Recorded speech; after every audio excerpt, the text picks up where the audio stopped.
আসসালামু আলাইকুম। আমি আজকে বলবো আমার মেশিং এর কিছু জিনিসপত্রের দাম। প্রথমে বলি হচ্ছে যে এই ঢাকনাটার দাম। এটার দাম হচ্ছে যে 200 টাকা। পর কেচিটার দাম হচ্ছে 400 টাকা। আর কেচিটা ব্যবহার করে আমার খুবই ভালো লাগছে।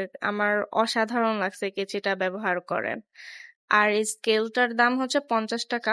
তাও আবার ভেঙে গেছে, নতুন একটা কিনতে হবে। আর এই সুতা, এগুলা হচ্ছে একটা 20 টাকা করে। অনেকদিন আগে কিনছি, মনে নাই। রাবারের দাম আমার একদমই মনে নাই। আর এই তেল দেওয়ার টিউবটার দামও 20 টাকা ছিল। এখন যে বক্স, এটার দাম 20 টাকা। এই যে এটার দাম 20 টাকা। আর হচ্ছে যে জগ, এই জগ আমি হচ্ছে যে 6টা না 8টা ছিল একটা বক্সে, 30 টাকা মনে হয় দাম ছিল 8 পিসের দাম, আমার এত খেয়াল নাই। আর এগুলা আমি তো আল্লাহর নামে ভুলেই গেছি এগুলার দাম কত। ফিতাটার দাম মেবি 50 টাকা হবে। এখন দেখেন এই বোর্ড, এটা কিন্তু হচ্ছে আমি সেকেন্ড হ্যান্ড মেশিন কিনেছিলাম, তাই এই মেশিন এর বোর্ডটা ভালো ছিল না, আমি চেঞ্জ করে নিয়েছি। তো এটার দাম কিন্তু হচ্ছে যে 500 টাকা 550 টাকা ছিল, আমার এতটা খেয়াল নাই ভালো করে। আর যেহেতু আমি সেকেন্ড হ্যান্ড মেশিন কিনেছিলাম, তো আমার কিছুটা পার্টসও চেঞ্জ করা লাগছে।